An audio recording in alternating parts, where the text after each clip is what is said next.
Assalamualaikum, salam sejahtera. Saya Hafizan Johari di sini dan ini merupakan pantau kerajaan baru. Baiklah, pada jam ini kita akan beri tumpuan kepada cabaran-cabaran ekonomi yang dijangkakan akan berlaku pada tahun 2023 yang akan kita sambut dalam tempoh beberapa jam sahaja lagi. Dan untuk itu antara laporan-laporan yang kita boleh kaitkan dengan jangkaan ekonomi ialah mengenai kenaikan OPR di mana CGS CIMB Research memberi jangkaan dua lagi kenaikan kadar dasar semalaman OPR ini masing-masing sebanyak 25 mata asas kepada 3.25% berbanding 2.75% sekarang, dan ini berikutan tekanan inflasi yang dijangka kekal pada tahun 2023. Dan menurut ahli ekonomi CGS CIMB Nazmi Idrus, pertumbuhan inflasi teras yang kukuh pada November tahun ini mencerminkan keadaan permintaan domestik yang mantap pada bulan tersebut. Dan laporan itu turut menyatakan berdasarkan kenyataan pada bulan lalu, Bank Pusat atau Bank Negara Malaysia memberikan amaran jelas bahawa tekanan inflasi berkemungkinan kekal pada 2023. Dan Nazmi juga berpandangan campur tangan kerajaan terhadap beberapa barangan kawalan termasuk harga ayam, petrol dan bayaran tol dapat terus membendung sebahagian inflasi dalam jangka masa yang terdekat.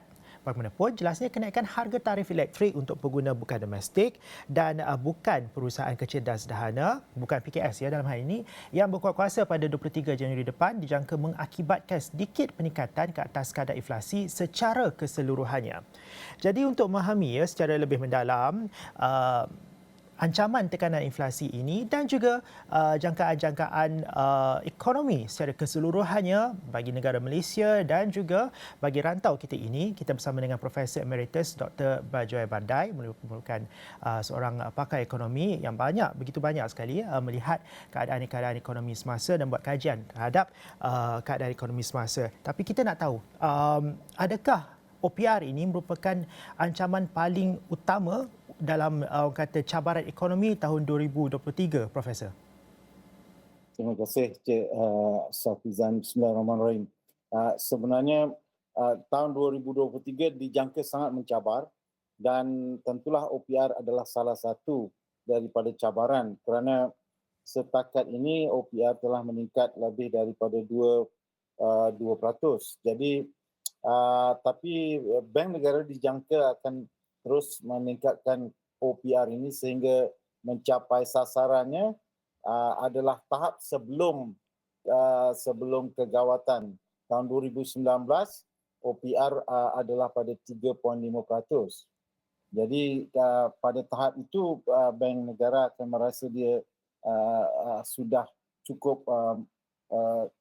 mempunyai kawalan tentang keuangan atau monetary. Jadi setiap 0.5% kenaikan kadar OPR akan meningkatkan kos pinjaman sebanyak kira-kira RM45 kalau seorang itu meminjam RM100,000. Jadi setakat ini kenaikan sebanyak 2.5% telah meningkatkan bayaran ansuran pinjaman sebanyak RM104. Dan ini akan berterusan, mungkin dia akan sampai kepada hampir RM200 kenaikan. Tapi ini memang sudah dijangkakan kerana sebelum ini peminjam-peminjam pun telah membayar pada kadar 3.5% di tahun 2019.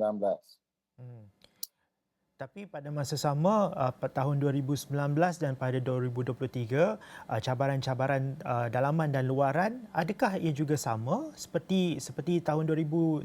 Kerana saya masih lagi ingat pada tahun 2019 umpamanya faktor-faktor yang membabitkan kenaikan harga barang disebabkan oleh faktor eksternal atau faktor luaran seperti kos dedak untuk ayam dan sebagainya, ketika itu bukan faktor utama. Adakah keadaan apa yang saya katakan ini Profesor boleh setuju? Okey, saya bersetuju Cik Safizan kerana sebenarnya tahun 2023 akan lebih mencabar kerana faktor tekanan inflasi luaran. kita jumlah import kita telah meningkat melebihi jumlah ekspor. Ini untuk beberapa bulan lepas dan dia akan berterusan. Untuk makanan saja kita mengimport lebih daripada 65 bilion tahun lepas. Dan ini akan meningkat. Jadi kita merasakan bahawa harga barang kita tidak akan dapat mengawal dengan baik kerana tekanan inflasi import ini yang sangat besar. Bagaimanapun, di satu pihak lain sebenarnya kita perlu memastikan bahawa pengguna-pengguna tidak merasa hilang keyakinan sehingga mereka menarik wang keluar daripada pasaran dan tidak berbelanja. Kerana kalau ini berlaku, dia akan menyebabkan penurunan di dalam perbelanjaan persendirian yang akan menyebabkan kadar pertumbuhan kita tahun 2023 akan semakin rendah. Profesor, kalau kita lihat kan laporan oleh Jabatan Statistik berkaitan dengan keadaan inflasi ataupun indeks harga pengguna, antara semua kategori barangan yang paling banyak tingginya ialah daripada kategori barang makanan dan juga minuman bukan beralkohol. Jadi ini merupakan antara satu orang kata kategori yang paling banyak menyumbang kepada kadar inflasi. Dan malangnya ini adalah orang kata barangan atau kategori yang paling banyak dibelanja oleh rakyat Malaysia dan kita tak ada pilihan, kita harus berbelanja untuk barang makanan dan juga minuman. Jadi untuk tahun 2023 ini, apa mungkin pendekatan baru yang boleh kita lihat untuk kita menangani isu kenaikan barang makanan dan minuman ini? Cadangan oleh Menteri Ekonomi Saudara Rafizi Ramli mengatakan bahawa kita cari alternatif lain ataupun cari kedai mungkin menu yang sama tapi kedai yang berbeza pada harga yang lain, contohnya untuk jadi kita sebagai pengguna ambil balik kita punya hak untuk menentukan equilibrium pasaran itu. Tapi pada pandangan Profesor bagaimana pula? Adakah Profesor setuju dengan pendekatan berkenaan dan ini juga menandakan bahawa sesetengah barangan makanan dan juga minuman kita tak ada pilihan lain umpamanya. Bagaimana pendapat Profesor? Okay. Syahrizan, sebenarnya ada 3 kategori barang yang meningkat naik kadarnya, tapi yang paling tinggi ialah kos makan di luar dan kemudian kos membeli makanan siap dari luar dan kemudian ketiga barulah kos membeli bahan makanan. Jadi kita boleh cuba mengubah tabiat ataupun behavior pelanggan. Kalau apa yang berlaku ialah sebelum kegawatan ini keadaan agak biasa, boleh dikawal. Tapi kemudian apabila kita membuka ekonomi, semua orang tiba-tiba gian untuk makan di luar dan semua orang berbelanja di luar. Makan di luar telah menjadi habit baru, lebih besar habit ini daripada sebelum kegawatan. Jadi kita mungkin boleh cuba mengubah. Kita perlu mengurangkan sedikit tabiat makan di luar dan juga tabiat membeli makanan siap dari luar. Kalau boleh kita cuba lebihkan usaha untuk memasak di rumah.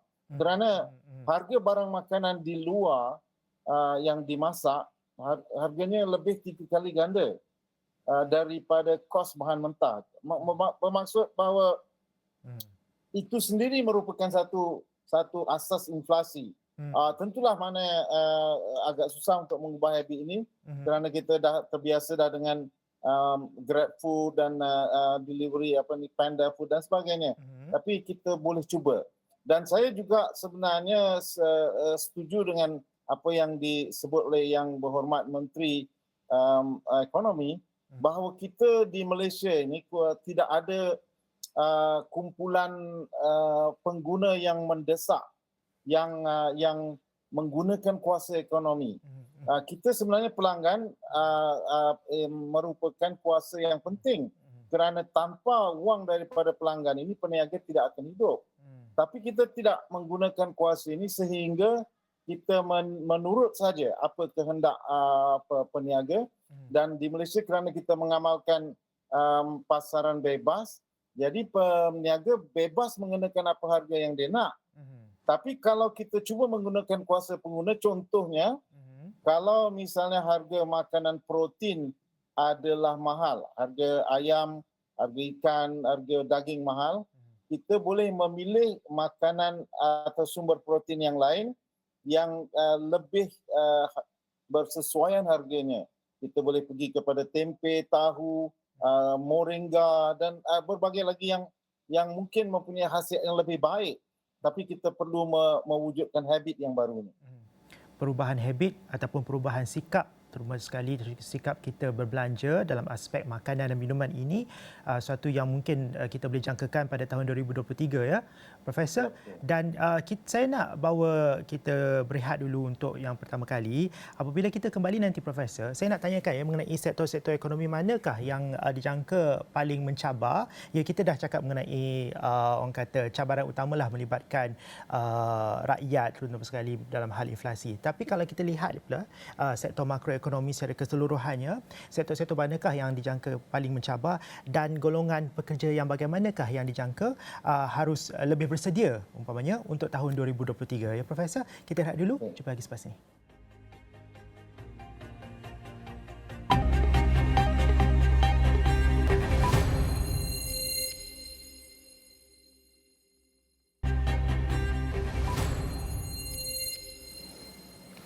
Bertemu lagi dalam Pantau Kerajaan Baru. Kita masih lagi bersama dengan Profesor Emeritus Dr. Bajoy Bardai. Kita bincang mengenai jangkaan dan juga cabaran ekonomi tahun 2023 yang kita akan langkah pada malam ini. Dan Profesor, kalau kita lihat laporan jangkaan oleh JP Morgan mengatakan bahawa ekonomi global dijangka akan tumbuh ataupun GDP, KDNK, keluaran dalam negara kasar global dijangka akan tumbuh pada tahun 2003 pada kadar 1.6%. Di pasaran maju pula 0.8%, Amerika Syarikat 1% dan China pula ada sebanyak 4%. Dan kalau kita lihat angka-angka ini terutama sekali dari China 4% ini merupakan satu kadar yang agak moderate, agak sederhana berbanding pasca atau berbanding sebelum COVID-19 melanda dunia. Jadi kalau kita lihat mengenai jangkaan-jangkaan yang dibuat dalam hal ini, jangkaan yang dibuat oleh JP Morgan dengan pertumbuhan global, pertumbuhan GDP global 2023 sebanyak 1.6% dan China umpamanya 4%, apa boleh kita jangkakan untuk negara kita, Prof? Kita sebenarnya lebih risau kepada perkembangan di Amerika dan Eropah kerana kadar pertumbuhannya sangat rendah dan kita tidak dapat nak menjangka adakah permintaan ke atas barang-barang ekspor kita akan menurun secara mendadak. Kita mengekspor banyak barang elektronik, electrical, AC chip dan sebagainya. Dan kalau permintaan ini tiba-tiba menjadi lembik, dan ini akan memberikan satu cabaran kepada industri kita di Malaysia. Pengeluar-pengeluar terpaksa mengurangkan pengeluaran dan bila mereka mengurangkan pengeluaran tentulah akan menjejaskan tenaga kerja. Mungkin ada yang akan hilang peluang itu overtime, ada yang hilang pekerjaan, ada yang terpaksa diberehatkan dan sebagainya. Tetapi saya lihat bahawa China adalah harapan yang baik, 4%, walaupun dia 4%, biasanya 8%, tapi kita masih boleh mengharapkan permintaan yang kokoh daripada China. Dan misalnya untuk keluaran seperti kelapa sawit, kita masih ada harapan yang baik. Cuma industri seperti kelapa sawit dan lain-lain pengeluaran, kita mengalami masalah tenaga kerja kerana kita telah menyekat import ataupun membawa masuk tenaga kerja dari luar.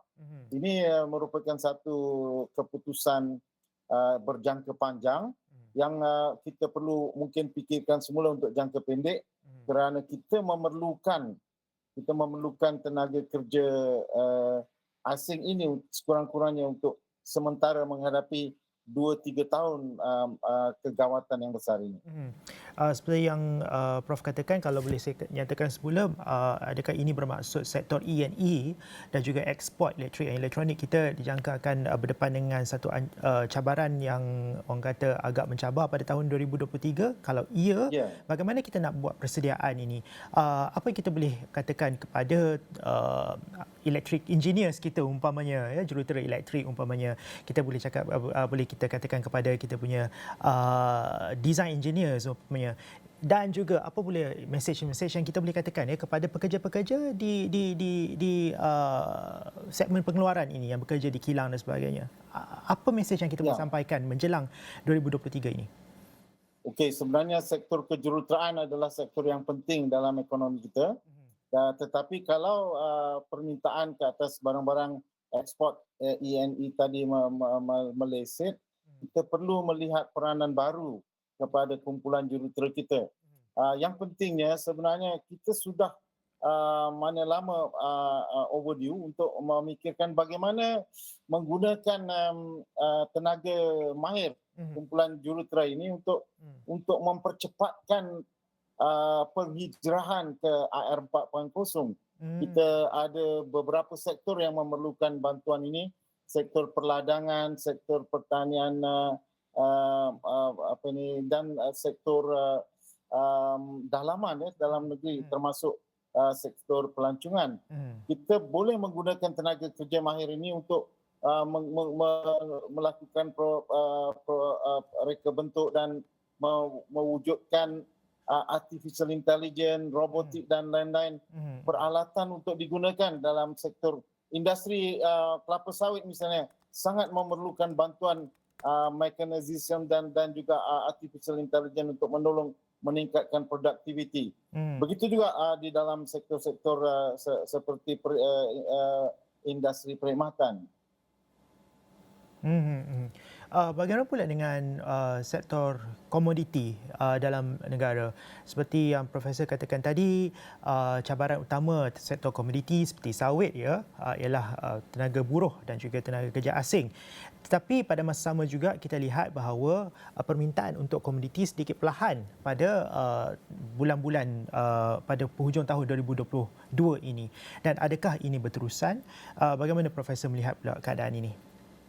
Sebenarnya kita tidak perlu sangat risau kepada industri komoditi kerana ekspor komoditi kita, kelapa sawit, ada kurang dari 5% daripada jumlah ekspor. Tapi kita perlu risau tentang sektor perkhidmatan.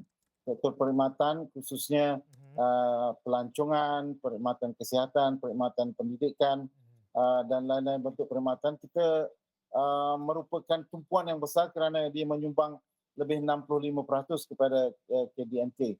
Jadi sektor perkhidmatan, misalnya kita sedang bermimpi mengalung-alungkan pelancong Cina untuk meningkatkan sektor pelancongan. Sekarang tiba-tiba kita dedahkan dengan risiko besar kemunculan varian baru dalam COVID-19 yang mungkin dibawa oleh pelancong Cina. Jadi kita perlu segera memikirkan bagaimana nak membawa pelancong Cina masuk ke Malaysia tetapi boleh mengurangkan kesan penjangkitan. Mungkin saya fikirkan kalau kita boleh wujudkan resort yang tertentu yang dedikasikan kepada pelancong-pelancong Cina, yang membolehkan mereka duduk dalam environment yang tertutup tetapi masih boleh bercuti di Malaysia dengan selesa misalnya. Dan selain daripada sektor pelancongan, contohnya mengenai sektor perbankan, mengenai sektor industri halal dan sektor-sektor lain, adakah kita pada tahun 2003 ini akan berupaya untuk mencipta peluang-peluang baru dalam sektor-sektor lain dalam kategori sektor perkhidmatan ini? Ya, sektor perniagaan halal, khususnya makanan halal, adalah potensi yang besar kerana Malaysia telah dikenali sebagai sebuah negara yang menumpukan kepada aspek halal di dalam keluaran barang-barang. Tetapi ini memerlukan sokongan kuat kerana industri ini tidak cukup ditunjulkan ke pasaran dunia. Maksudnya kita mempunyai standard yang baik dan kita boleh mengeluar dengan banyak, tetapi kita tidak mempunyai sokongan dalam bentuk pemasaran, promosi dan sebagainya, sehingga kita tidak dapat mencapai pasaran barang halal yang besar di seluruh dunia. Industri perbankan juga satu lagi potensi, tetapi industri ini juga memerlukan satu overhaul kerana kita telah sekian lama menumpukan kepada perspektif syariah compliant, dan sekarang kumpulan umat Islam lebih memaukan standard yang lebih tinggi, bukan saja syariah compliant tetapi yang dipanggil total halal. Maksudnya dia memerlukan produk yang lebih berasaskan kepada bukan saja memenuhi syariah tetapi memenuhi spirit Islam yang betul-betul halal. Jadi ini adalah orang kata peluang-peluang yang mungkin kita boleh usahakan untuk tahun 2023 dan juga pada masa untuk kita menangani ancaman-ancaman atau cabaran pada 2023. Sebelum kita berpisah, kita ada sekitar 5 minit lagi, Profesor. Saya nak tanyakan mula mengenai aspek kerjasama serantau dan kerjasama global untuk tahun 2023. Dan kita tahu pada pada ketika 2022 dan juga tahun-tahun berikut sebelumnya dengan keadaan COVID-19, kita dapat lihat bagaimana kerajaan di seluruh dunia mampu untuk mengadakan kerjasama yang begitu erat untuk melawan COVID-19. Dan ini mencipta satu legasi di mana kita boleh berupaya untuk bekerjasama dengan begitu banyak negara untuk melawan satu ancaman, iaitu COVID-19. Dan kerjasama global ini, walaupun kita hadir dalam suasana global yang begitu mencabar, adakah kerjasama global ini suatu perkara yang lebih mudah pada tahun 2023? Bagaimana Profesor melihat kerjasama yang mungkin kita akan wujudkan untuk memastikan bahawa ancaman ekonomi pada tahun 2023 ini dapat kita tempuhi bersama, Profesor? Sebagai Cik Safzana, potensi besar adalah dua perjanjian yang kita telah tanda tangani. Satu ialah RCEP yang diketuai oleh China, merupakan kumpulan negara Pasifik, dan satu lagi ialah TPPT yang kita tanda tangani diketuai oleh Amerika. Dan kita di Malaysia baru-baru ni ada pergerakan untuk cuba membatalkan PTTP ini kerana beberapa clause yang agak mencabar. Mungkin kita perlu seimbangkan, tapi kita boleh mulakan dengan RCEP atau RCEP ni kerana kita telah tanda tangani lebih awal, dan China merupakan asas yang boleh kita gunakan, dan kita boleh masukkan aspek bagaimana menangani gejala COVID-19 misalnya di dalam perjanjian RCEP, kerana kita mahukan aktiviti pelancongan, industri pelancongan kita untuk segera membangun berasaskan kepada RCEP ini dengan matlamat menjadikan negara Pasifik ini sebagai rantau yang menjadi tumpuan kepada pelancongan dunia. Okey, kita berbaki lagi 2 minit Profesor. Secara ringkaslah ya harapan dan juga mungkin nasihatlah kepada baik pemerintah, kerajaan dan juga kepada rakyat yang create demand ni. Silakan Prof. Okey, saya rasa kita perlu menumpukan kepada ekonomi dalaman untuk tahun 2023 kerana mungkin kita tidak berupaya untuk mengembang di luar negara walaupun kita dalam proses dalam proses memuncakkan ekonomi kita. Jadi kita perlu melihat bagaimana kita nak memastikan perbelanjaan isi rumah atau perbelanjaan persendirian dalam negara sentiasa meningkat untuk memastikan KDNK kita akan juga meningkat secara respectable. Kita mengharapkan sekurang-kurangnya 4.5 atau 5% pertumbuhan untuk tahun 2023. Dan di masa yang sama kita perlu menangani isu pendapatan isi rumah, bagaimana meningkatkan pendapatan kerana ini menjadi asas. Bila pendapatan meningkat, perbelanjaan meningkat dan KDNK juga meningkat. Dan kita perlu menangani isu kesejahteraan isi rumah.